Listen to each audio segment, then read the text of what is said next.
বাংলাদেশের সর্বশেষ গুরুত্বপূর্ণ আপডেট সংবাদে আপনাকে স্বাগত। শুরুতেই সংবাদ শিরোনাম, পরে বিস্তারিত।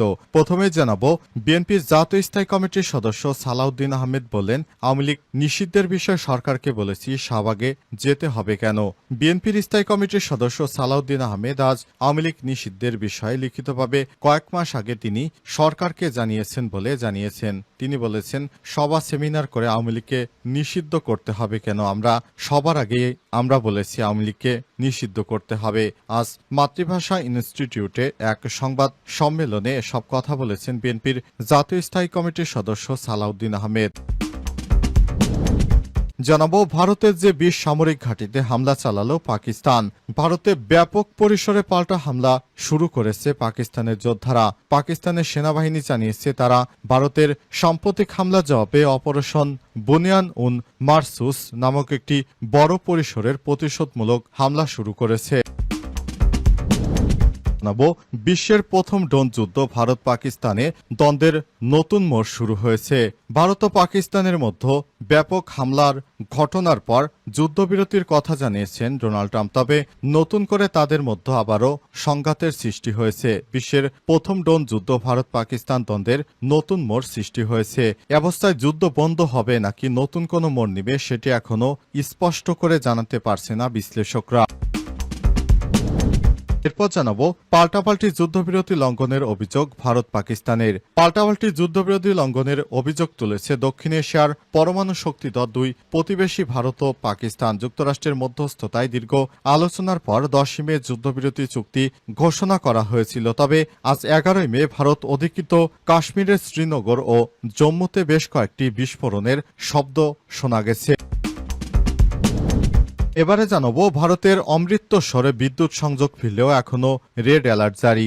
অস্ত্রবিরতির পর পাঞ্জাবের কেন্দ্রীয় শহরে অমৃতসরে বিদ্যুৎ সংযোগ ফিরে আসলেও শহরটিতে রেড অ্যালার্ট জারি করে রেখেছে জেলা প্রশাসন। কেননা নয়াদিল্লির অভিযোগ, ভারতের ভূখণ্ডে পাকিস্তান হামলা অব্যাহত রেখেছে। অবস্থায় পাকিস্তানের সেনারা ভয়াবহ আক্রমণ করতে পারে, এ কারণে ভয়ে এখনও ভারত রেড অ্যালার্ট অব্যাহত রেখেছে। প্রিয় দর্শক, এতক্ষণ শুনছিলেন সংবাদ শিরোনাম, এবারে বিস্তারিত। তবে তার আগে বন্ধুরা, অনুরোধ থাকবে এই সংবাদটিতে একটি লাইক দিন। এই চ্যানেল আপনি নতুন হয়ে থাকলে আমাদের সংবাদটি দেখতে দেখতে চ্যানেলটি সাবস্ক্রাইব করে রাখুন। কমেন্ট করে বন্ধুরা আপনার মূল্যবান মতামত জানিয়ে দিন আপনি বিশ্বের কোন দেশ থেকে বা বাংলাদেশের কোন স্থান থেকে আমাদের সংবাদটি দেখছেন এবং শুনছেন। আর বন্ধুরা, ভারত পাকিস্তান যুদ্ধে আপনি কোন দেশকে সমর্থন করেন কমেন্ট করে জানিয়ে দিন। আপনি যদি ভারতকে সমর্থন করে জয় হিন্দ লিখে কমেন্ট করে জানিয়ে দিন, আর পাকিস্তানকে ভালোবাসে থাকলে পাকিস্তান জিন্দাবাদ লিখে কমেন্ট করে জানিয়ে দিন। এবারে বিস্তারিত। বিশ্বের প্রথম ড্রোন যুদ্ধ ভারত পাকিস্তান দ্বন্দ্বের নতুন মোড়। দক্ষিণ এশিয়ার পারমাণবিক অস্ত্রধারী দুই প্রতিবেশী দেশ ভারত ও পাকিস্তানের মধ্যকার সংঘাতে নতুন সংযোজন হয়েছে ড্রোন যুদ্ধ, যা বিশ্বের প্রথম ড্রোন যুদ্ধ বলে ধারণা করা হচ্ছে। টানা কয়েকদিনের পাল্টাপাল্টি সংঘর্ষের পর গতকাল 10 মে ভারত ও পাকিস্তান যুদ্ধবিরতিতে সম্মত হয়েছে।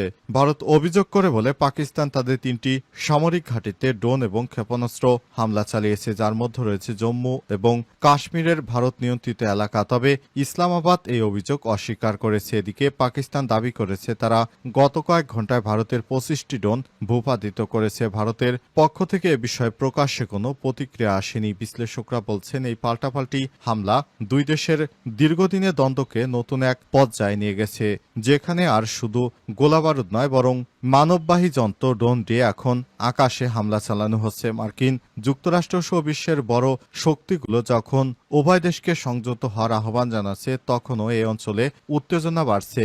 ড্রোন যে কোনো দেশের সীমানা পার হতে পারে নীরবে, এবং যার দায় অস্বীকার করাও যায়। মার্কিন নৌবাহিনী যুদ্ধ কলেজের অধ্যাপক জাহারা ম্যাটিসেক বলেছেন, ভারত পাকিস্তান সংঘাত এখন এমন এক পর্যায়ে গিয়েছে যেখানে ড্রোনই যুদ্ধের মোড় পাল্টে দিতে সক্ষম। যে পক্ষ ড্রোন যুদ্ধে কৌশলভাবে দক্ষ হবে, তারাই ভবিষ্যতে যুদ্ধক্ষেত্র নিয়ন্ত্রণ করতে পারবে। পাকিস্তান দাবি করে যে ভারতের বিমান হামলা এবং সীমান্ত থেকে ছোড়া গোলায় ৩৬ জন নিহত এবং ৫৭ জন আহত হয়েছে। অন্যদিকে ভারত সেনাবাহিনী জানিয়েছে পাকিস্তানের গোলাবর্ষণে কমপক্ষে ১৬ জন বেসামরিক নাগরিক নিহত হয়েছে।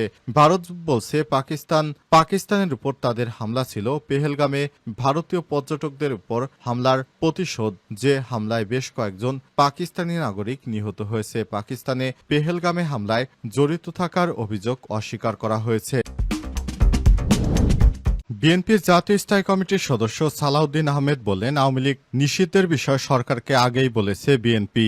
বিএনপির স্থায়ী কমিটির সদস্য সালাউদ্দিন আহমেদ বলেছেন, আওয়ামী লীগ নিষিদ্ধের বিষয়ে লিখিতভাবে সবার আগে বিএনপি জানিয়েছে সরকারকে। মৌখিকভাবে দিয়েছি, বিভিন্ন সভা সেমিনারে বক্তব্য রেখেছি। আমাদের শাহবাগে গিয়ে এসব বিষয়ে কথা বলতে হবে কেন? আমরা শাহবাগে কেন যাব? আজ রাজধানীর মাতৃভাষা ইনস্টিটিউটে নাগরিক কোয়ালিশন সেমিনারের শেষে সাংবাদিকদের এক প্রশ্ন জবাবে সব কথায় বলেছেন তিনি। সালাউদ্দিন আহমেদ বলেছেন, Awami League is no more political party. Awami League একটা মাফিয়া পার্টি, এটা একটা ফ্যাসিবাদী দল। সুতরাং রাজনৈতিক তকমা দিতে চাই না। আওয়ামী লীগের ডিএনএতে গণতন্ত্র নেই, গণতন্ত্রের চর্চা নেই। তিনি আরো বলেছেন, আমার মনে হয় সন্ত্রাসী বিরোধী আইনে একটু সংশোধনী আনতে হবে। এজন্য এটি করে বিচারিক প্রক্রিয়া শেষ না হওয়া পর্যন্ত আওয়ামী লীগের রাজনৈতিক কর্মকাণ্ড নিষিদ্ধ করার ঘোষণা থাকবে। আমরা সেটিকে স্বাগত জানাই। সাংবাদিকদের প্রশ্নের জবাবে বিএনপির এই নেতারা বলেছেন, আওয়ামী লীগকে রাজনৈতিক দল হিসেবে পৃথিবী থেকে কেউ আর স্বীকৃতি দেয় না। দেশের মানুষ কি স্বীকৃতি দেয় না। আওয়ামী লীগ একটি ফ্যাসিবাদী শক্তি। আওয়ামী লীগ একটি মাফিয়াতন্ত্রের পরিণত হয়েছিল। আওয়ামী লীগ দীর্ঘদিন ফ্যাসিবাদ এবং মাফিয়াতন্ত্রের চর্চা করছে। বাংলাদেশের মানুষের উপর তাদের অত্যাচার, নিপীড়ন এবং গণহত্যার মধ্য দিয়ে তাদের পরিসমাপ্তি ঘটেছে। সালাউদ্দিন আহমেদ আরো বলেন, আমি আশঙ্কা করছি গণতন্ত্র উত্তরণের পথ পরিক্রমায় যদি কোনো দীর্ঘায়িত পদক্ষেপ ও কৌশল নেওয়া হয়, হয়তো সরকারকে বিব্রত অবস্থায় পড়তে হতে পারে। অর্থাৎ তিনি স্পষ্ট করে বলেছেন, দ্রুত তারা নির্বাচন চান। পাল্টাপাল্টি যুদ্ধবিরতি লঙ্ঘনের অভিযোগ ভারত পাকিস্তানের। পাল্টাপাল্টি যুদ্ধবিরতি লঙ্ঘনের অভিযোগ তুলেছে দক্ষিণ এশিয়ার পরমাণু শক্তিধর দুই প্রতিবেশী ভারত ও পাকিস্তান। যুক্তরাষ্ট্রের মধ্যস্থতায় দীর্ঘ আলোচনার পর শনিবার 10ই মে যুদ্ধবিরতি চুক্তি কার্যকর হয়েছে। তবে রোববার 11ই মে ভারত অধিকৃত কাশ্মীরের শ্রীনগর ও জম্মুতে বেশ কয়েকটি বিস্ফোরণের খবর পাওয়া গেছে। ভারতের পররাষ্ট্র সচিব বিক্রম মিশ্রির দাবি, পাকিস্তান বারবার যুদ্ধবিরতি চুক্তি লঙ্ঘন করে তারা হামলা চালিয়েছে। পরে ভারতীয় সেনারা তার জবাব দিয়েছে। নয়াদিল্লিতে এক সংবাদ সম্মেলনে তিনি বলেছেন, চুক্তি লঙ্ঘনের এক কার্যকলাপগুলোর বিরুদ্ধে ব্যবস্থা নেওয়া এবং পরিস্থিতি মোকাবেলায় যথাযথ গুরুত্ব এবং দায়িত্বশীল প্রদর্শন করার জন্য আমরা পাকিস্তানের প্রতি আহ্বান জানাই। বিবিসির সূত্র ইউএনবি জানিয়েছে, পাকিস্তানের পররাষ্ট্র মন্ত্রণালয়ের এক বিবৃতিতে ভারতের বিরুদ্ধে এই অভিযোগ করেছে। বিবৃতিতে জানানো হয়েছে, ভারতের সাথে স্বাক্ষরিত যুদ্ধবিরতি চুক্তি বাস্তবায়ন তারা পূর্ণ নিষ্ঠার সঙ্গে প্রতিশ্রুতিবদ্ধ।